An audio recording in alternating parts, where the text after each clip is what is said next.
Lagi mulai awal. Dihadapkan.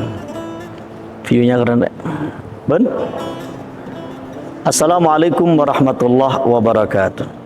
Alhamdulillahirabbil alamin wassalatu wassalamu ala habibina wa syafi'ina wa qurrati a'yunina sayyidina Muhammadin wa ala alihi wa sahbihi ajma'in, amma ba'd. Tema kita dalam sesi ini adalah tentang keluarga sakinah di era digital. Sakinah itu dari Al-Quran dengan bahasa litaskunu ilaiha.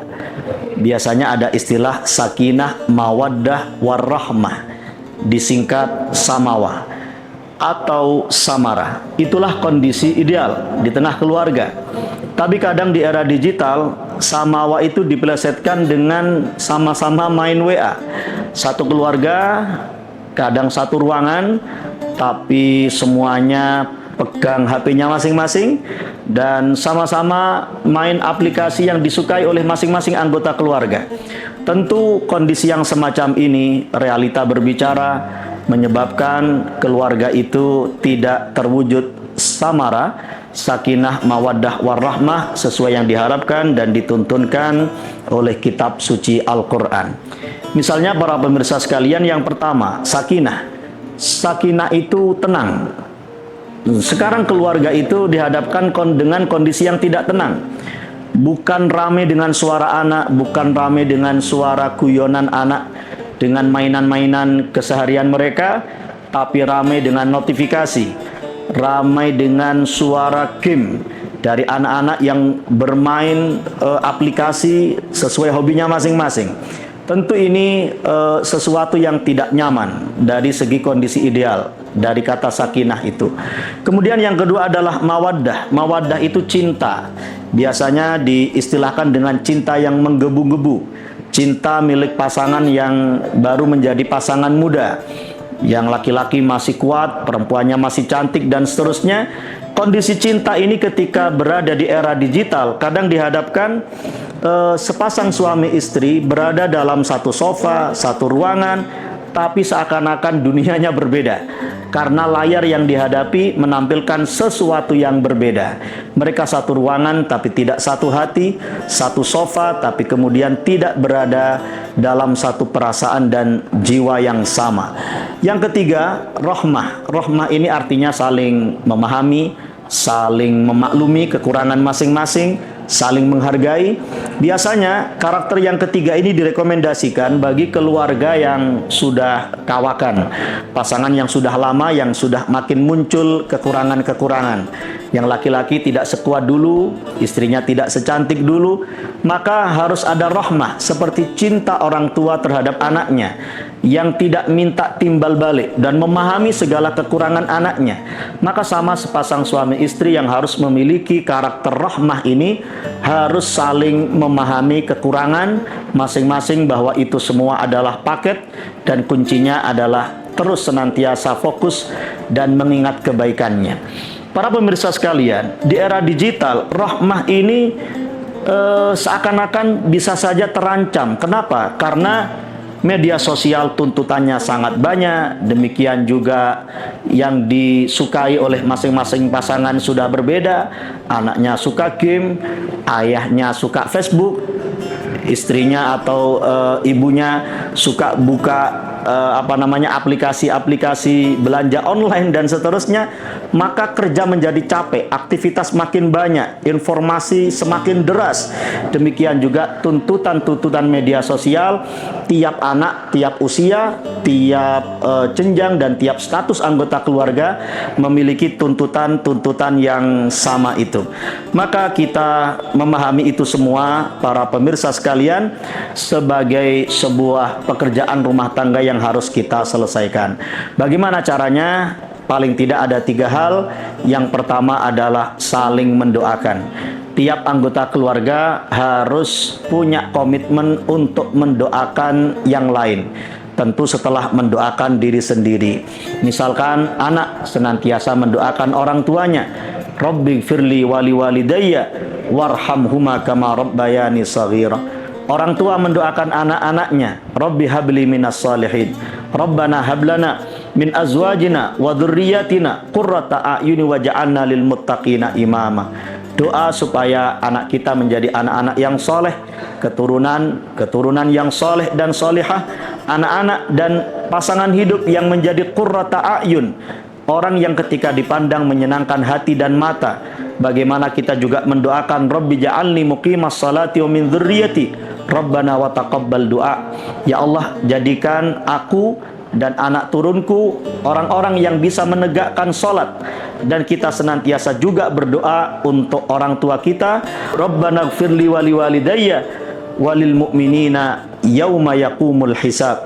Kita juga mendoakan supaya kita, anggota keluarga kita, terhindar dari sifat-sifat kemunafikan.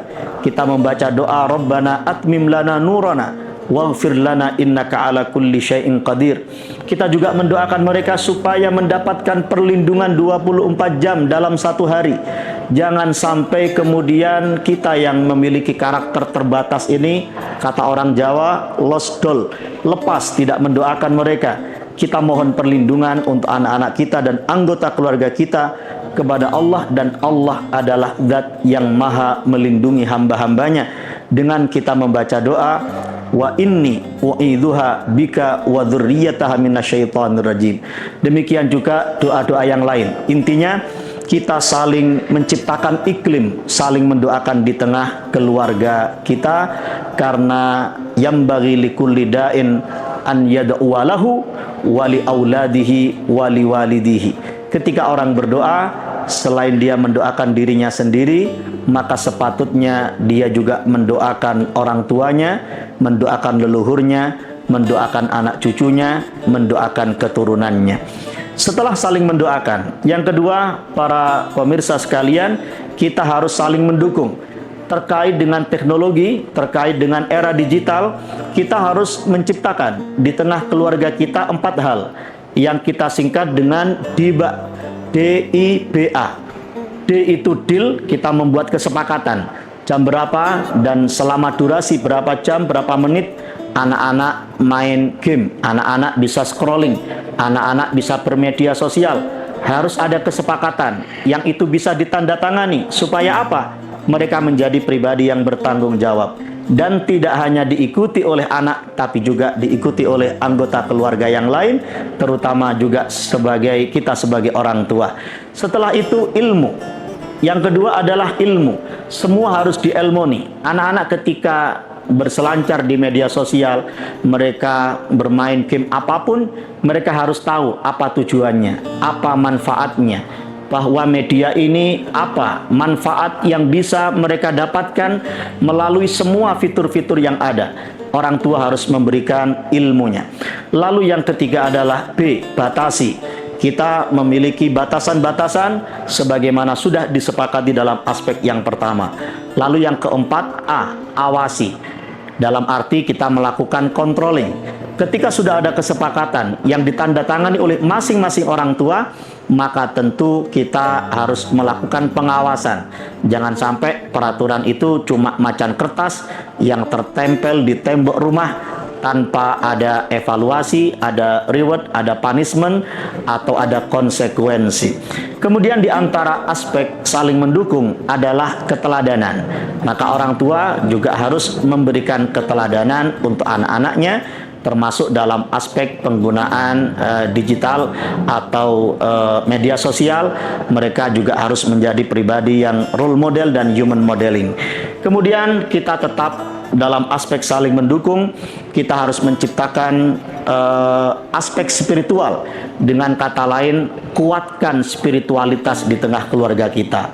Meskipun arus informasi sedemikian derasnya, demikian juga fitur-fitur kecanggihan di era digital ini makin banyak, maka tetap komitmen di tengah keluarga, sholat berjamaah, ngaji bersama, murojaah bersama, itu menjadi sebuah keniscayaan. Lalu yang terakhir setelah saling mendoakan dan saling mendukung adalah saling komunikasi.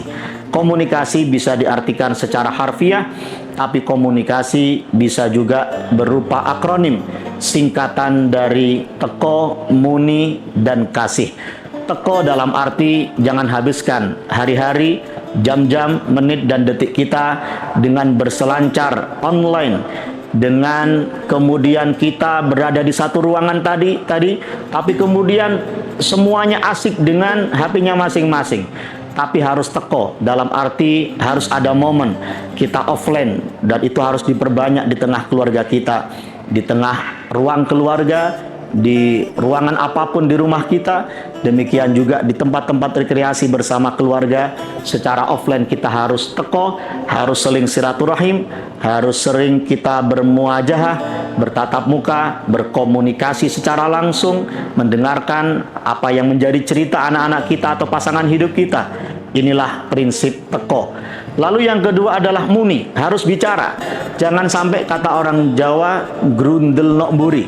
Apalagi jangan sampai masalah keluarga dijadikan status. Seorang istri punya masalah dengan suaminya dijadikan status. Seorang laki-laki, seorang suami punya masalah dengan istrinya dijadikan status, mengumbar aib keluarga. Ini tentu kondisi yang tidak real, berarti ada hambatan komunikasi di tengah keluarga. Maka harus teko.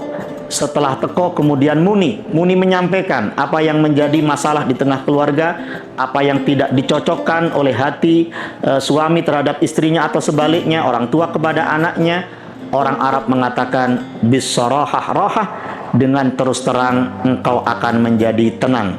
Maka ini prinsip yang tidak bisa ditinggalkan.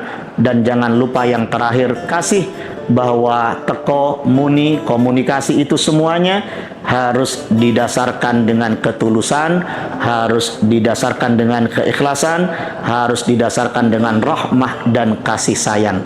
Kasih di antara anggota keluarga dan menjemput rahmat Allah Subhanahu wa taala. Dan ketika rahmat Allah yang turun, maka sebenarnya kita tidak membutuhkan kasih sayang dari siapapun. Tapi dengan rahmat Allah yang diberikan kepada keluarga kita, yang komitmen untuk melakukan kewajiban dan keistiqomahan, maka Allah Maha berkehendak untuk menitipkan rahmah dan kasih sayang itu di hati anggota keluarga kita masing-masing.